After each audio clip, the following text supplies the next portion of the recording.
Hello, ladies and gentlemen. This is Professor Hamamoto coming to you on the 4th of July, year 2022. You might hear the crowd noise of some of my closest neighbors who are amassed at the park right across the way to celebrate this Independence Day. And I will be joining them very soon in a few minutes. But first, let's watch this incredible recap, this summary and analysis by author Kirby Sommers. As you know, she's written extensively on not just the trial, but the whole political milieu and the history of it. And now it comes to a conclusion, at least this particular phase, because this is just the beginning, it's not the end. And Ms. Sommers will have some announcements about that. So be sure that you're taking note and support her work. The links are right down below. So with that, I give you Ms. Kirby Sommers. I'll see you in about 35 minutes. Enjoy yourselves. Bye. Hi, this is Kirby Sommers, and as of today, June 29th, I'm changing the title of my podcast from the Epstein Project Podcast to the Kirby Sommers True Crime Podcast. So today, I will be discussing the Ghislaine Maxwell sentencing, which took place in New York yesterday on June 28th. I will start with telling you what the judge, in this case, Judge Judith Nathan, sentenced her to, and then I'm going to go into detail. So she was sentenced to 20 years, and the 20 years, mind you, include the 2 years for time served. So we're going to make that 18 years. She was fined $750,000 for procuring men for Jeffrey Epstein. And I just want to insert here that, victims did say, even one victim on the stand said that she was trafficked to other men, that the only person that Ghislaine Maxwell was sentenced for procuring victims for was still only for Jeffrey Epstein. She was also sentenced to 5 years probation after her years in jail are sort of, fulfilled. Now, yes, I know all of us know that this is going to change. However, that is the sentencing guidelines of yesterday. Unlike the very first day that she appeared in court, when the trial began in November, when she walked into court like a queen, wearing a silk white top and, a nice pair of expensive black slacks and pumps. And although they were short pumps, yesterday when she walked into the courtroom, she was no longer the socialite wearing Valentino and Manolo Blahniks. Instead, she wore prison blues and shackles around her ankles. And I think that that is more appropriate to what she really is, because she is now no longer the socialite as mainstream media has called her throughout this 2-year period where she has been in jail by legacy media. And I will remind you that legacy media, which is basically mainstream media, which again is basically Project Mockingbird, her father was a publisher.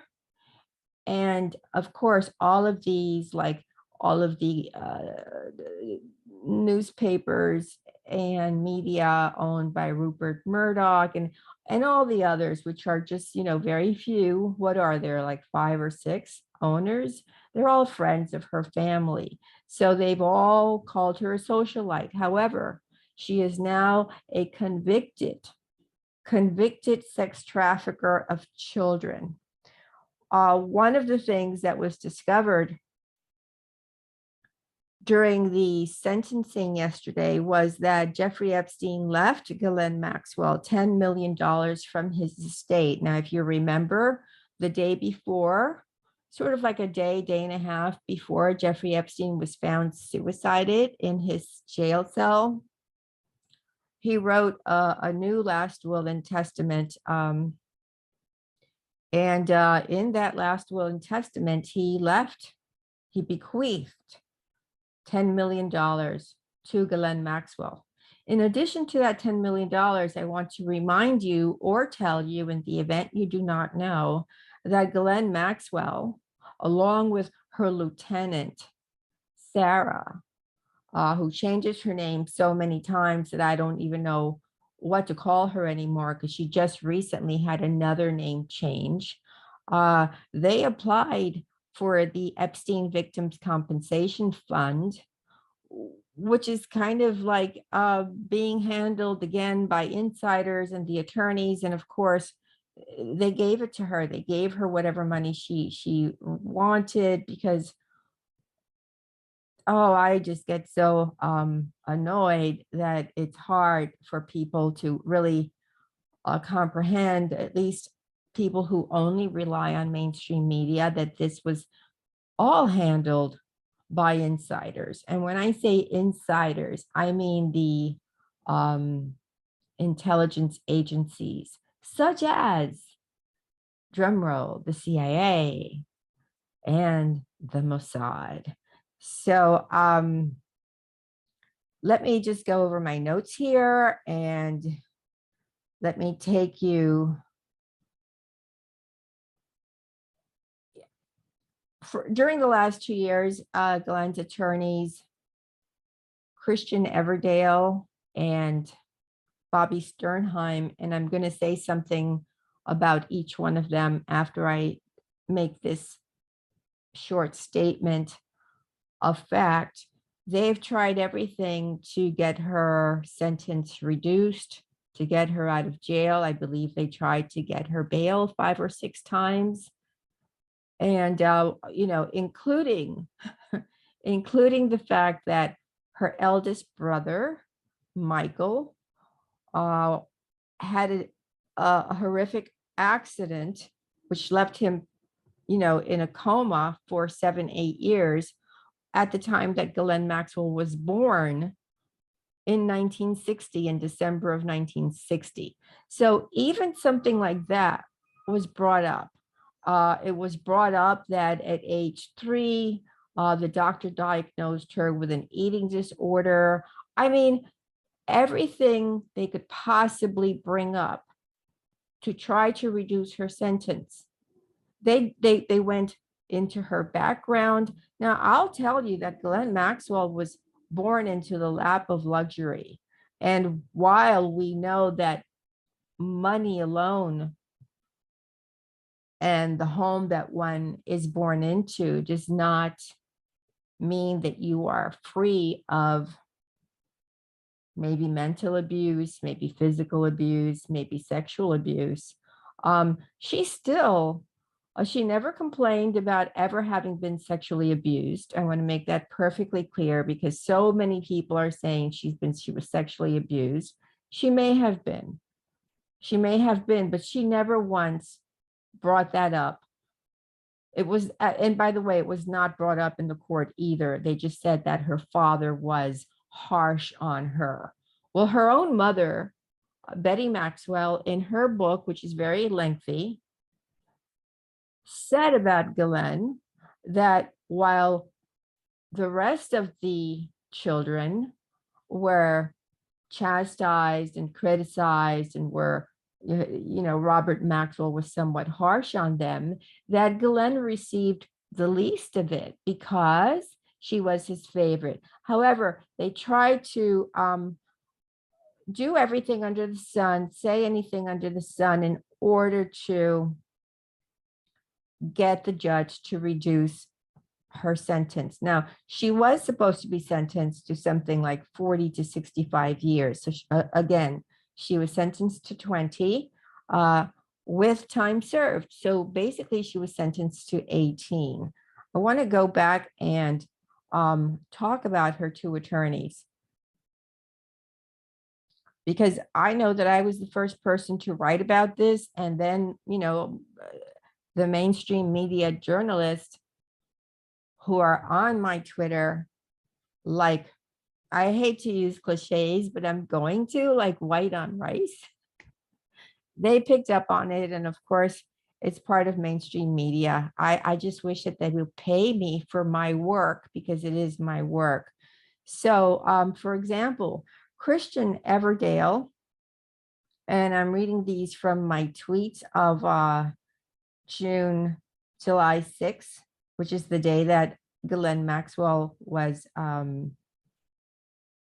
sort of the weekend that Ghislaine Maxwell was arrested. I wrote quick summary, why you need to know about Ghislaine Maxwell's attorney, Christian Everdale, and why it's important in this case. And then I write, Everdale was an SDNY attorney, so that means the Southern District of New York, during which time he prosecuted El Chapo. So if any of you have read my books or are aware of the trafficking of drugs by the United States done by the CIA, you will know that El Chapo was a CIA asset, and that he was helping them get drugs for the Contras. So that sometimes, as we saw with the case of El Chapo, when a drug lord either knows too much or becomes no longer an asset to be used by the intelligence agency, they cut him off. And in this case, they cut him off. And who prosecuted him?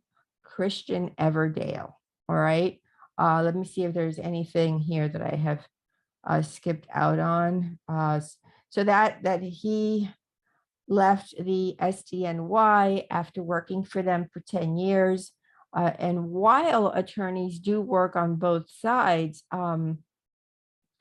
the CIA connection with El Chapo is important, because Jeffrey Epstein with Leslie Wexner is connected legally on paper to Southern Air Transport, which is an airline directly owned by Southern Air, which was implicated in the Iran-Contra. And this is part of a legacy media press. So you can't deny these connections that not just I tell you, but that, even legacy media is telling you. And then we have the other main attorney, which is Bobby Sternheim.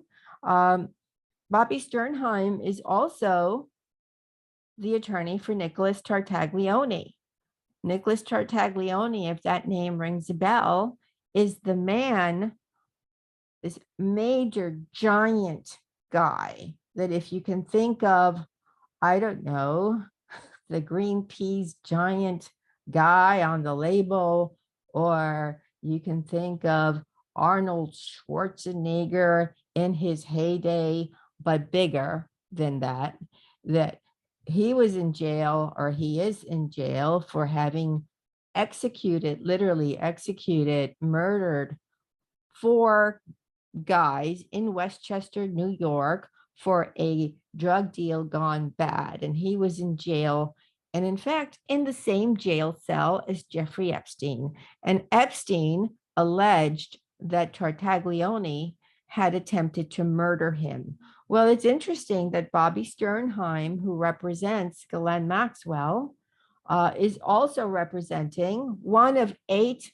very expensive attorneys, by the way, representing this retired police officer, Tartaglione, who's representing Tartaglione. So the prosecutors detailed how Maxwell and Epstein, and then, they emphasized that they dated during the 1990s. No, they did not. This was a business arrangement. All those photos that were presented in the courtroom of a smiling, hugging Jeffrey Epstein and Ghislaine Maxwell were posed photos to create the illusion that they were a couple. And how do we know this? Because the victims, and specifically Virginia Giuffre, who lived with them for the better part of a year and a half, never once saw them holding hands, never once saw them kissing, although there are photos that one can find online still, although everything is being scrubbed. So get your photos now, people, because in another month or so, you'll find very little on Epstein and Maxwell.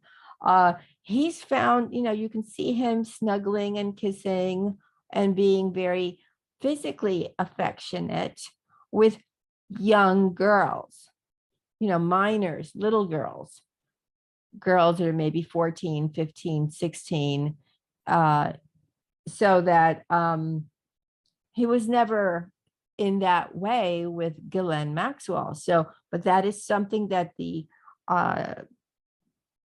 case that was presented to the public, that is on record now. This was not only a narrow case because it only again focused on a short amount of time. It focused on, I believe, the years 1994 through 2001, and it only brought in four, and they didn't even call them victims necessarily. They called them witnesses to describe what happened and what they saw. So this was a very narrow case. And again, so the prosecution detailed, and notice I say the prosecution, not the defense. And that's very important because the way that I have examined this case, the documentation that I have shows that the prosecution and the defense are primarily on the same side. Who are they protecting? They're protecting all of the men and frankly, some very powerful women, including the wife of a former president who I will not name here, but I'm kind of assuming that you get the gist of who I'm talking about. And please do not get uppity when politicians, former presidents, prime ministers, incredibly wealthy businessmen are mentioned, or people in Hollywood are mentioned, because this crosses political lines, not just in the United States, but in other countries. This was an international trafficking ring. So that, again, I'll go back to what I was going to say, which is the prosecutors detailed how Maxwell and Epstein, who, quote, dated in the 80s, preyed on poor, vulnerable teens, luring them into their orbit with the promise of cash and adventure. Selecting these girls was predatory behavior. And again, the prosecutor said that Maxwell and Epstein picked vulnerable girls. Now that is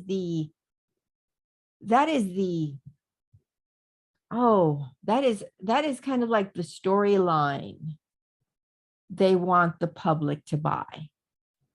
And from day one, I keep saying, no, that's not the storyline, because while it is true that there were some girls who were from a lower economic household, that were from single mother homes where perhaps the parent or parents had issues, that was not how all of the victims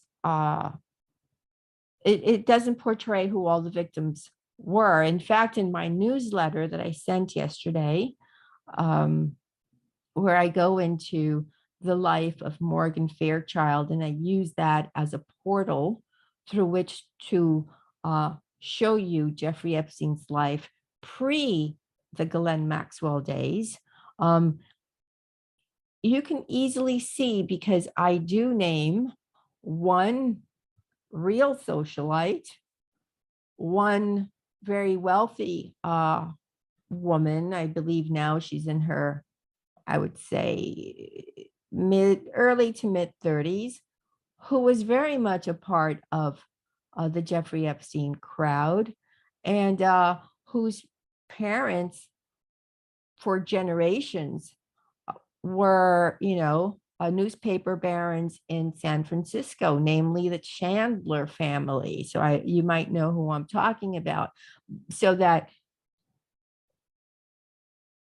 in my newsletter, which I do call the Epstein Project newsletter, and if you're interested in becoming a subscriber, which is where I send my real information, it's kirbysommers.com/subscribe. I urge you to subscribe because that's where I'm going to be putting all this information. However, I use that because I also am showing how a lot of these women who were entrapped prior to even Ghislaine coming onto the scene, and frankly, even the generation before Jeffrey Epstein and the generation before that, because we've had an intelligence agency blackmail operation going on for many decades. And again, not just in our country, I live in the United States. I mean, all of our countries, that's just part of it. That's what they've had. I use it to show that there are some actresses, mainstream actresses, some models, mainstream models with names that everyone is familiar with, soap stars that were part of this. And in the case of Ghislaine Maxwell, two of the four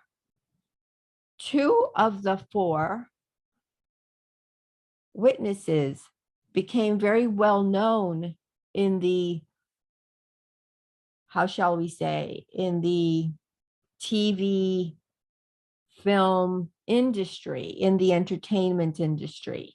Okay. And that was the pact they made. All right. Because I don't know what else to call it. So in one instance, Epstein and Maxwell met one of these girls at the end of her 13th year, then beginning her 14th year. By the time she was 19, she became pretty much well known almost throughout the world, certainly within the United States. So that the deal was, you help us blackmail these powerful men, and which, they were being filmed at the time. I'm not the first person to tell you they were being filmed. And we give you what you want. And that also has been something that has been said consistently throughout everyone's experience with Epstein and Maxwell. They would get to know the girl, find out what her goals and dreams were, turn around and say, we can make that happen for you. Now, some of the girls didn't want to stay. And so we've heard from some of the ones that didn't want to stay, right? So in Virginia's case, Virginia Giuffre, she didn't want to stay. She met them at the tail end of her 15th year. So 1 week before she turned 16. She left when she was, I believe, just before turning 19. So we're hearing from girls who left, but the ones who stayed went on to have lucrative careers as models, as actresses, as opera singers, as politicians, whatever they wanted. Those dreams came as doctors in many fields. One of those being Eva Dubin, Eva Anderson. You may know her better, and she was one of Jeffrey Epstein's quote girlfriends for about 10 years before he met Ghislaine Maxwell. So during the sentencing of Ghislaine yesterday. Um, Ghislaine Maxwell, she was raised in the UK. So they have a sort of stiff upper lip type mentality. So her face, it was reported, remained, you could not read it. She did not show signs of being distressed. She basically,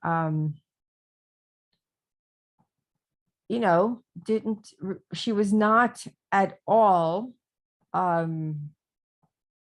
showing any sign of being upset. I would think that if you were sitting in a courtroom and you were being sentenced to this pretty, tawdry, horrific crime against females and young females, that you would show some kind of horror on your face. I would think that it would be not just humiliating, but that that you're going to be sentenced to jail. And Ghislaine Maxwell was born into the life of luxury. From the time that she could talk, she had an army of servants who did her bidding, whatever she wanted.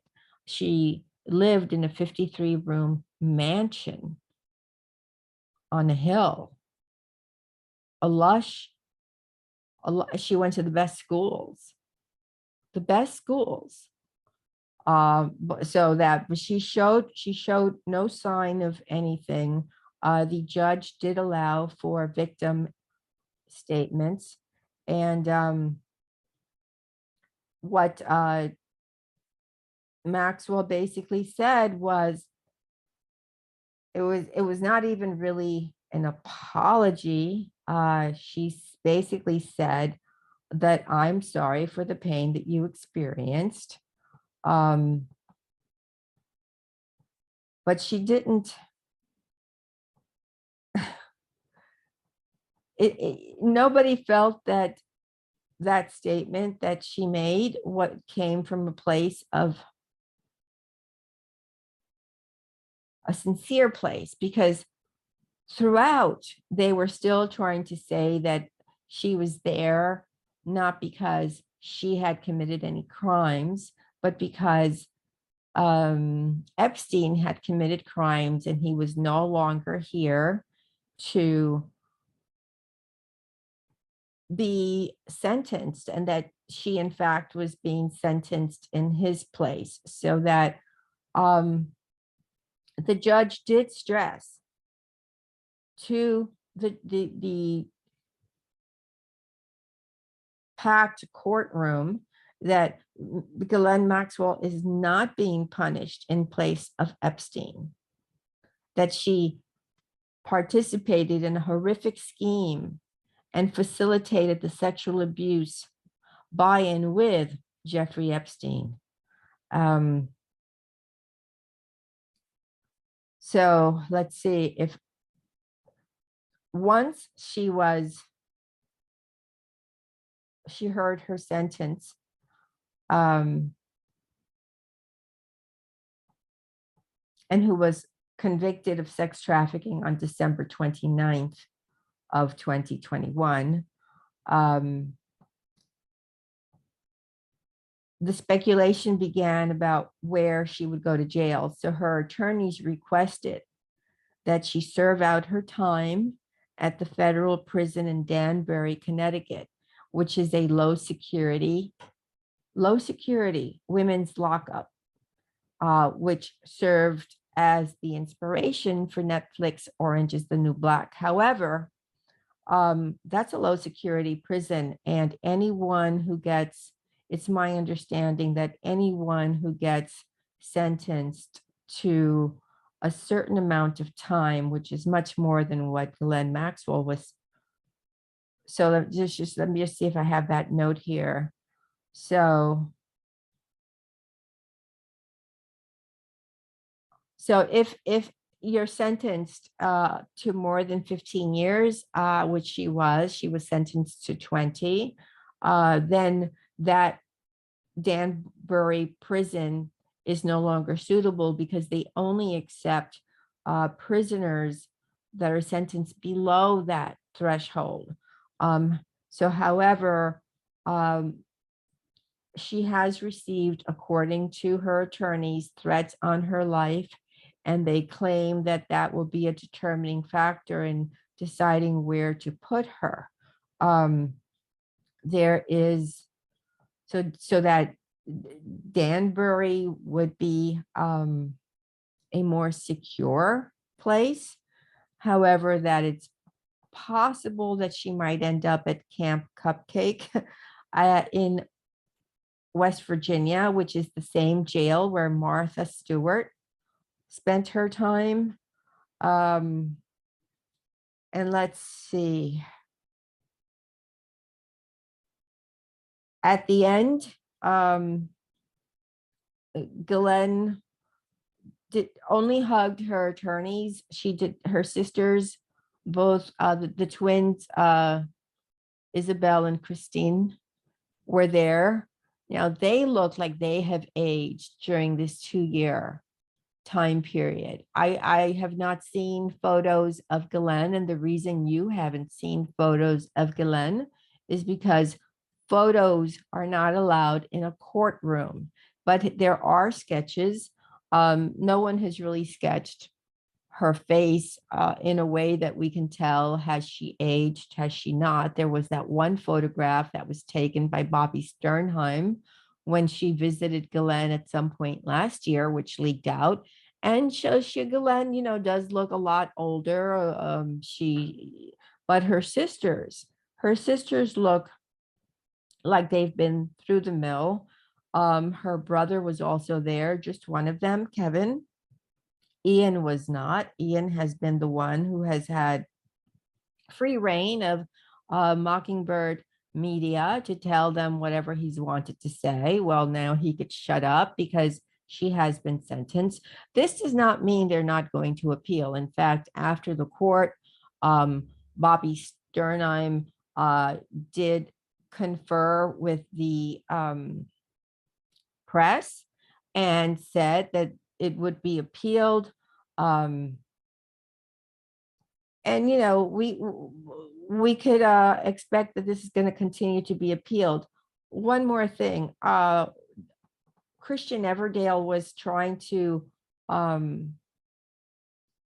convince the judge, again in this case Judge Nathan, that Maxwell has no money, that Maxwell is indigent, hoping to get the $750,000 fine that was imposed on her removed. So the judge basically turned around and said, hey, she reported $22 million in assets when seeking bail, and that she was unpersuaded that Ghislaine Maxwell is indigent. And so she is going to impose a fine. What I want to say is that in addition to the $10 million that Ghislaine Maxwell received from Jeffrey Epstein's estate, she also sold the $15 million townhome on East 65th Street in New York in 2017 that Jeffrey Epstein gave her. In her deposition during the time that Virginia Giuffre sued her for defamation in 2015, so there was a period of time between 2015 and 2017 when the defamation lawsuit was settled, that there was a period of discovery. And so Ghislaine Maxwell, though she pleaded the fifth and she lied and she evaded another deposition, during one of those depositions, she did say that she could not remember if she ever paid back, quote, the loan that Epstein gave her to buy that house. So what does that mean? So Epstein basically gave her the house, right? So that the $22 million in assets that Ghislaine Maxwell has, which, by the way, is in possession of her husband, who is missing in action, Scott Borgerson. And it's my understanding they're going to be getting a divorce, and he hooked up with a yoga instructor a while ago. But